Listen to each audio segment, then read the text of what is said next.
Welcome to Wellness Rebranded. We know there's so much conflicting health and fitness advice out there. And you're tired of the senseless and toxic diet culture noise. You're ready to tune into your body, feel empowered around food, and focus on your true health and well-being. Welcome to the Wellness Rebranded podcast. We're the healing trio of your health and wellness anti-diet dreams.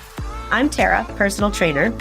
I'm Elizabeth, registered dietitian and certified intuitive eating counselor. And I'm Maura, licensed clinical social worker. Together, we're pushing back on diet culture, hustle culture, and toxic positivity to help you practice genuine health-promoting self-care. So grab your water bottle, forget the rules, and let's start rebranding your wellness journey.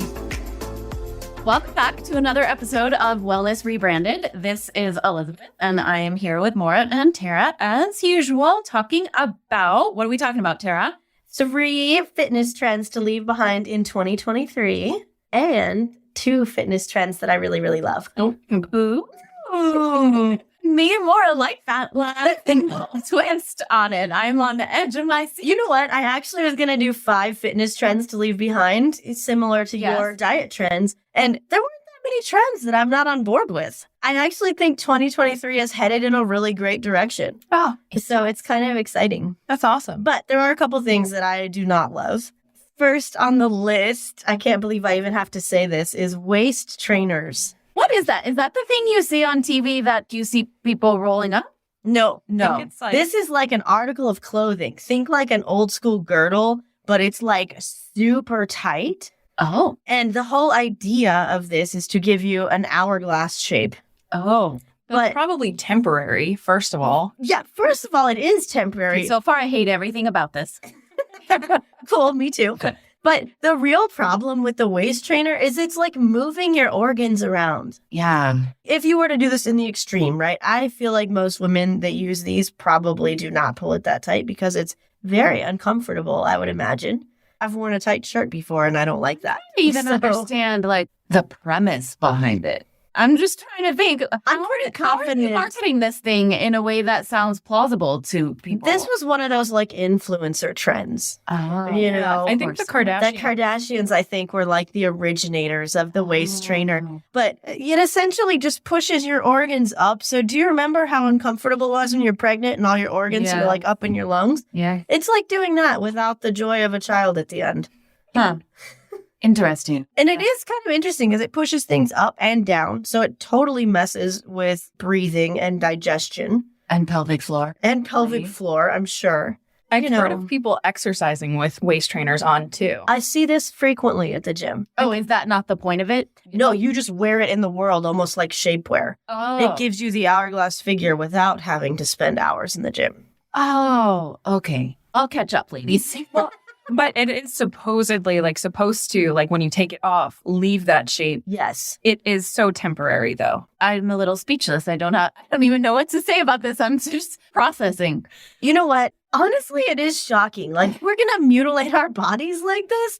I can understand wanting your body to look differently than it does. Well, of course, there's so much pressure around it in diet culture. That's what's so hard. What it's all about it. Yeah, no. I feel compelled to say at this point, anything we ever talk about is not meant with any judgment for anyone who has tried or thought about or considers trying, because we get it. Yeah. I've probably tried half the things. A lot of pressure. I may have tried this. I don't think so, but I could have. It definitely sounds like a thing I would have tried. Yeah, totally. Definitely. So the idea is you put it on, you wear it for however long you can stand it, and then when you take it off, your waist is still hourglass shaped. But like I said, it moves your organs around. It's uncomfortable. You can't breathe well. Your digestion doesn't go well. Yeah. It's a trend that we could definitely, don't try it at home, folks. Bury in the graveyard of 2022. I learned something today. I am not familiar with these. I guess I'm not in the Kardashian age group. That's potentially why. It could be that you're shielded from diet culture. Well, I do a good job of shielding myself from diet culture. Your home is safe. I have a lot of gear, remember, from our last episode? That's right. That's a lot of diet culture. Got your umbrella. Gear. Yeah. Oh, what's number 2? I have kind of a controversial one, actually. I love Spicy. controversy. I think a lot of people would disagree with this, but I am actually very anti pre-workout drinks. Drinks, pills, powders, all of that. I'd be curious about Elizabeth's opinion too as a dietitian. Yes, I'm so I excited actually about want her opinion on this because she is a dietitian and I am a personal trainer. So in my realm, like everybody uses pre-workout. I have trainers in the trainer office, like dry scooping pre-workout and just throwing it in their mouth, which, by the way, not only tastes horrible, I was but going to say that does not sound it like leaves a this giant mess everywhere. The mom in me is coming out. It leaves a ginormous mess. And it's so unnecessary. Well, I was going to say, so I'm sure that you would probably agree with this, Tara, that it really depends at the level of training someone. Right. Like if you're training for a marathon or an Ironman, yeah, maybe you need some pre-workout fuel. Totally. If you're just the average person getting in your 30, 45 minute, maybe 1 hour workout just to kind of keep fit and active, in my opinion, you probably don't need that. Yeah. And let me totally clarify, like, I believe that everybody should eat something before they work out to properly fuel themselves.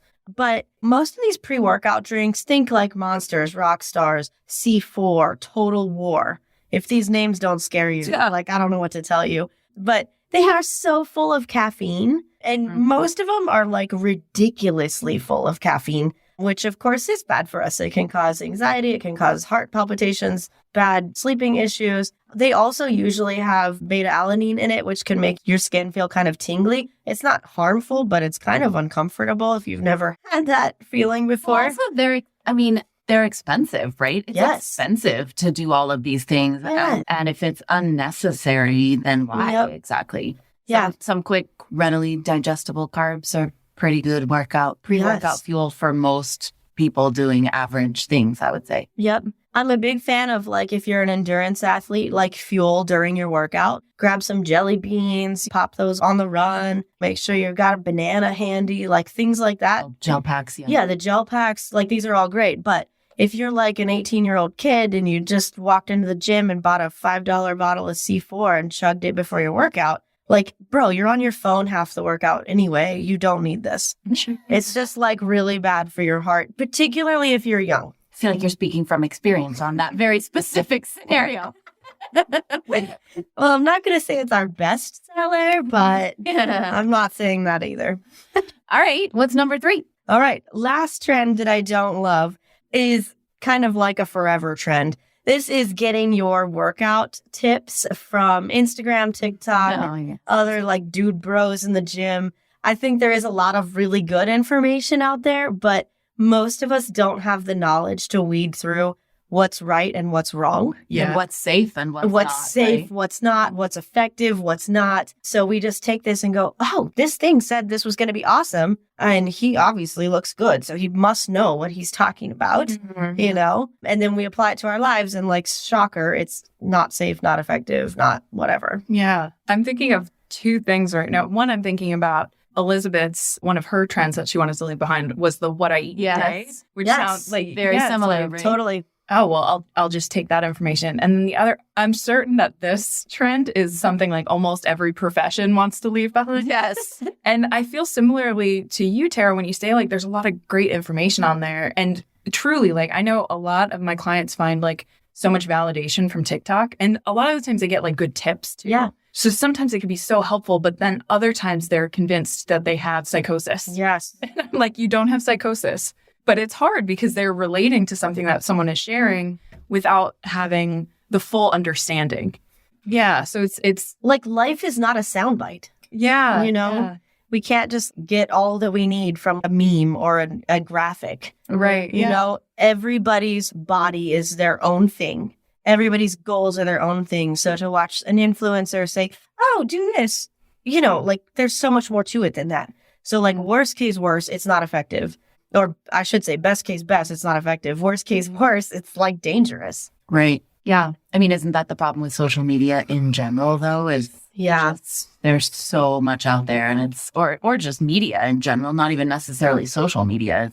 There's so much out there. You have to wade through it. You may not have the qualifications or expertise to really be able to make sense of it. And a lot of people aren't doing a lot of due diligence on who's actually giving you that information and what are their qualifications. I find it fascinating to watch, like, what goes viral. Yeah. Like, in the fitness world, because some of the stuff that goes viral is like, what? Well, because it's usually about entertainment, right? Yeah. The things that go viral entertain, Yeah. typically. Mm-hmm. Yeah. So those are my 3 trends that I would leave behind. The waist trainers, the pre-workouts.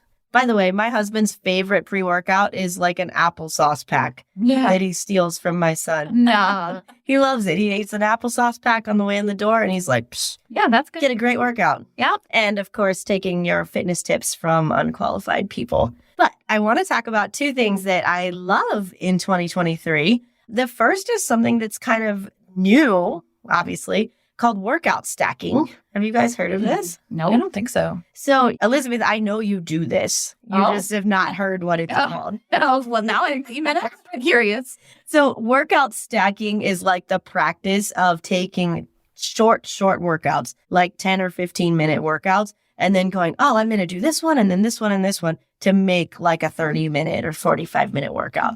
So the reason I say that I think you probably do this, Elizabeth, is because Peloton has like done a really good job of going like, hey, here's 10-minute abs. Here's a 15-minute ride. Here's a 20-minute yoga. And then people will go, oh, I'm going to ride and then do abs and yoga. Got it. But all at once, like Yeah. the same thing.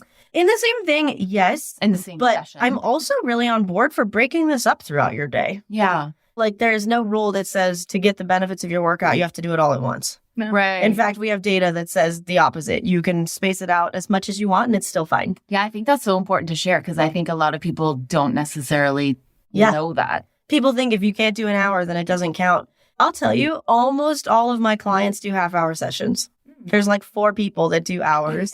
Why am I one of those people? And we can always switch if you want.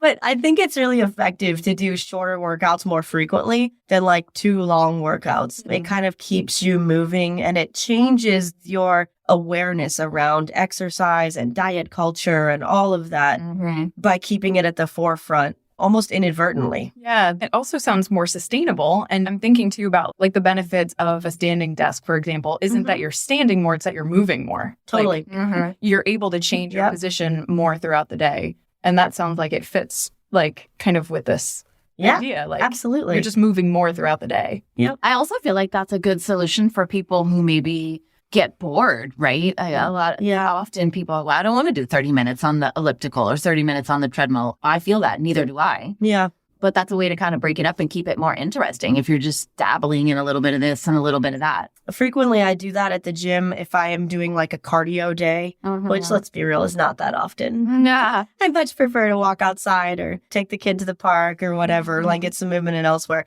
But if I'm going to do some cardio at the gym, I'll be like, okay, I'm going to do 10 minutes on the elliptical, 10 minutes on the treadmill, 10 minutes on the bike, 10 minutes on the ski erg, whatever, and try to break it up like that because staying on the treadmill for an hour sounds like torture to me. Yeah, me too. So workout stacking is a trend that I'm really, really digging this year. Cool. Interesting. Is it really, it's not new though, right? No, just new. People have been doing this forever, but maybe it's easier now for the average person to do it. Yes, There's like so many fitness online apps and online training and things like that. Like the pandemic, as much as it totally sucked for everybody, really like changed the fitness industry. And now we have so much more access. Yeah. You know, cool. Whereas before it was kind of like unheard of to be able to do it live with somebody. Yeah, definitely. Another trend I love for 2023 is the importance people are placing on mobility. We've been stretching forever, right? Like yoga's been around for like a billion years. I don't know. I don't do that much yoga, but it's been around like forever, ever. But we haven't really focused that much on like moving with our stretches, which is essentially what mobility is, maintaining a full range of motion through movement. So we have little places like the Stretch Lab or like the Stretch Zone that are like popping up where you can take stretching classes, which are not yoga. They're just like athletic stretching or like manual stretching. If you go to like a massage place, they're now offering stretching into that. We sit a lot as a society. Yeah. And it's not great for our bodies to just be seated all the time. So getting more mobility in and recognizing that, like we talked about earlier, Maura, not every workout has to be like this grueling, horrible thing. Getting like a 20-minute dynamic mobility session in, for those of you that are like, what is she talking about? When I think of like dynamic mobility, I think of like going up and down like a 10-yard turf, right? Or your driveway, or your yard, whatever, just 30 feet-ish, doing high knees, doing butt kickers, doing like a walking quad stretch, doing like a kick as if you were in the Rockettes. Movement that's stretching, but it's not like you're holding the pose. Yeah. You know what I mean? Yeah. So when you first said mobility, I thought you were taking it more in, which I guess this might be considered more functional movement, like in your day to day, right? Like, Yeah, it all leads to that. Like there's so many people that I work with that are like, oh, I can't reach my arm in this position. yeah, Whatever, because of an injury or because of aging or because of whatever. get up off the ground or Totally. whatever. So like training mobility completely helps you in your daily life be able to like reach that thing on the high shelf or pick up your laundry basket and rotate it to somewhere else. It's so functional. And we're finally starting to realize as like a fitness industry that like this is important too. These are like some of my favorite ways of moving too, because I feel so great afterwards. Like my joints feel great. Yeah. And I can also have fun with them too. Like I'm thinking about like a bear crawl and like chasing my dog around the house. Doing these like, I'm getting a funny visual. Yeah, that's a good image. Yeah. It's like fun. Like you could be playful and functional. Like there's like functional movement. I love that. I love that we're not trapped in the idea that movement has to be boring and hard and sweaty for it to count. Yeah. You And know? rote, right? Like having to do the same thing over and over again for a certain amount of time. It's more real life movement. Yeah. Mhm. Yeah. I love that too.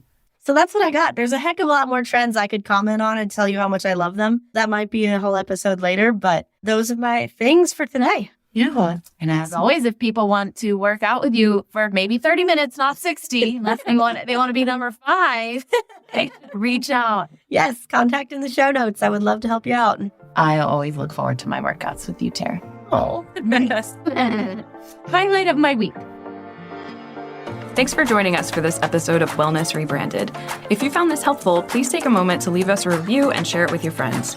If you'd like to learn more about me, Maura, you can find me at my website, mauratunney.com. If you want to connect with Tara, find her on Instagram at Tara De Leon Fitness. To connect with Elizabeth, visit her at elizabethharrisnutrition.com. And while you're there, follow the link to join her health and healing with intuitive eating community on Facebook.